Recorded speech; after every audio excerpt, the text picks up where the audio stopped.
Hello everyone. For those who are new to watching my videos, my name is Angelica and welcome back to the final part of my social work profile. If you haven't watched my first 4 videos, I invite you to watch them because in this video, I would like to summarize my learning outcomes from all the modules. In Module 1, I identify social work theories, practice frameworks, and practice methods. I reflect on my personal values, qualities, ideals, and approaches. If you watch my first social work profile, I made a connection with how my personal and professional experiences influence me in choosing which social work framework I want to apply in my case studies. Because I was working for many years with people with disabilities, I was drawn to picture this case study. I also chose the system and ecological approach. With my nursing background, I was highly influenced by Florence Nightingale's environmental nursing theory. Although both theories came from different disciplines, they share a holistic approach, which is to examine the individual and the environment. In Module 2, the readings and lectures shed light on a variety of social work settings and social work levels. If you recall my second video, I touched base with mental health and healthcare. I felt deeply connected with these two areas probably because of my professional background as a nurse. I work in the healthcare field, so I have seen some of the issues personally. I guess one of the reasons why social work is appealing is because it's kind of touch base with everything and anything. Social work leads to many career paths. Versatility is great, but it's good to find our niche and discover the areas where I might not be comfortable working because of my own personal beliefs and values. In a diverse society, we might find ourselves working with groups, individuals, or agencies that do not reflect our personal values. An overview of various social work settings is a helpful insight to give us a taste of what it looks like. Module 3 is my favorite module. In this module, the Tree of Life exercise was the most enjoyable one. But what challenged me in Think Like a Social Worker is the view and apply assignment where I created a chart on how I use a social work intervention process, which are relationship building, assessment, intervention, evaluation, and relationship ending, on how I can apply and relate the strategies to my case study, which is Picture This. Somehow, I kind of think and associate this with the nursing care plan. I think they really have similarities. In Module 3, I also talked about racialized Canadians, immigrants, and people with disabilities. I am passionate about these topics because I am also an immigrant and I went through the process of immigration. I worked with people with disabilities for many years in both for-profit and non-profit agencies. If this topic caught your interest, I invite you to watch my social work profile video, Part 3. Now, moving on to Module 4. Among all the modules, this is the most complex and complicated one because it questions of what is the right thing to do in finding the universal truth. As we all know, it is difficult to find the universal truth. We cannot treat the world black and white because there is so much hiding amongst the gray.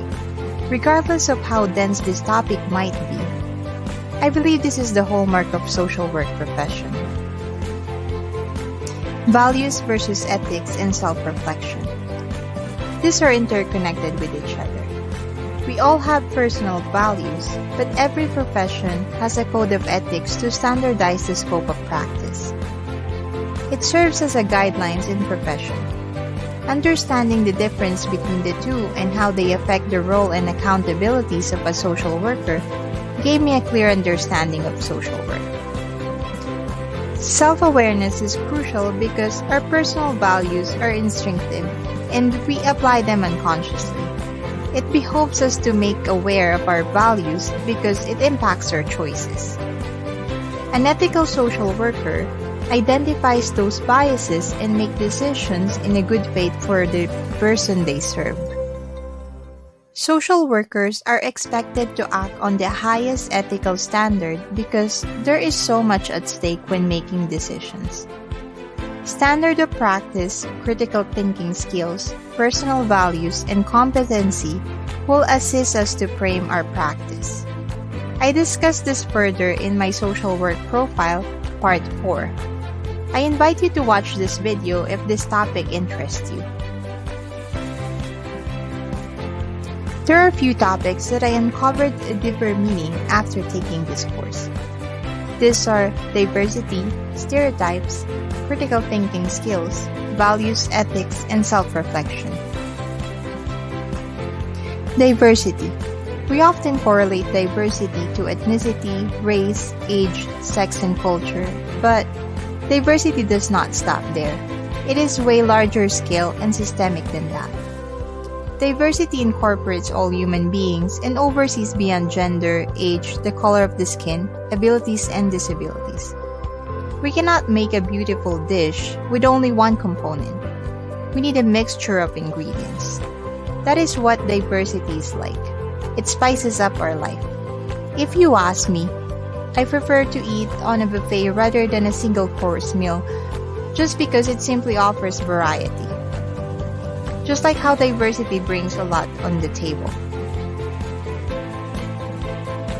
Stereotypes. Where did we learn it and why most of us unconsciously use it? We learn it from our culture, family, peers, and media. The human brain needs to categorize because it's cognitively efficient.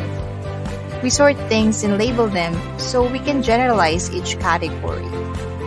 Though it saves processing time, labeling, generalizing, and stereotyping humans and groups must not influence our social work practice. Critical thinking skills.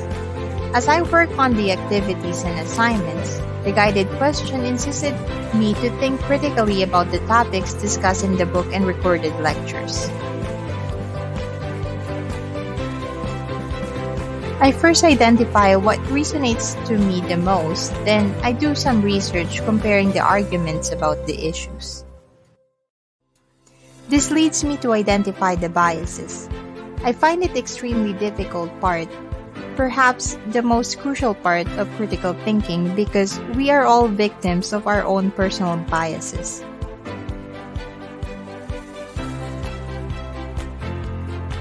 I must look at the facts objectively and step back so I can look at the bigger picture. So I can draw conclusions based on information presented. Social workers are evidence-based practitioners, so the interference should be backed up by facts and research. A skilled social worker must have the ability to infer because it explores potential outcomes when assessing a client in a situation. It precedes a hypothesis or an educated guess.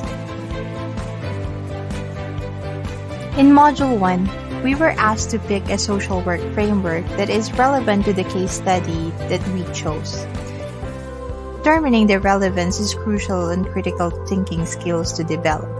The situation we face as a social worker is most likely complex. Figuring out what lens to use in a specific situation will have an impact in our decision-making. To be systematic in doing this, I must establish a clear focus on what am I looking for.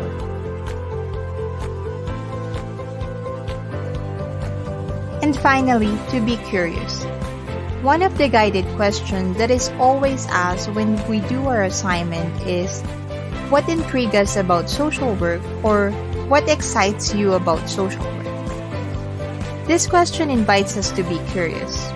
Open-ended questions are mostly encouraged when working with a client. This approach encourages curiosity. It has been years since I was in university, so coming back to school and starting a new career can be challenging. I can relate Social Work 201 with Fundamentals of Nursing. Though they are different scope of practice, both gave a solid foundation in critical thinking, evidence-based practice, history, theories, and safe ethical practice in various settings. Incorporating my nursing background in social work practice can be advantageous. There are many new terminologies, theories, frameworks that I've learned in the course. It surprises me that I was able to learn those new terms without even trying to memorize them because the teaching approach was beyond memorization. For me to dig deeper into the definitions, the process of reflection and reflexivity helped me to conceptualize the information provided in the readings and recorded lectures. It is an engaging conscious process and sustainable learning. You probably heard that the best teacher is the experience. So, reflection and reflexivity are somehow linked to this learning from experience. I would like to take this opportunity to thank Professor Yu and all the teacher's assistants for working with me and my fellow students in our journey exploring social work. The D2L is a great tool for learning. Even though it is online, the posts and the comments from other students makes the learning interactive. It is like a classroom in social media form. I appreciate that I can see other people's work and learn from it. It is not the traditional way that you submit your work directly to the professor. I personally think that a collaborative way of learning is better. The lessons are not spoon-feeding as well, which I love. Learn it on your own pace, but also with the guidelines and the activities.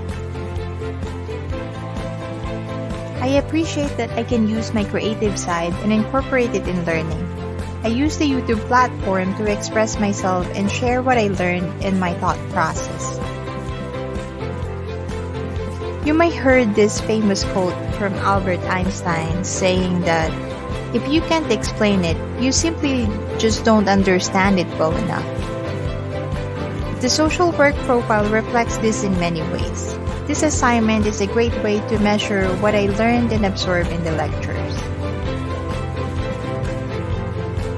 Well, I guess this is it, the end of my social work profile, but I trust that this is the beginning of a new career as a social worker. I wish everyone the best of luck and a bright future in whatever path you may choose. It's Angelica here, signing off for now.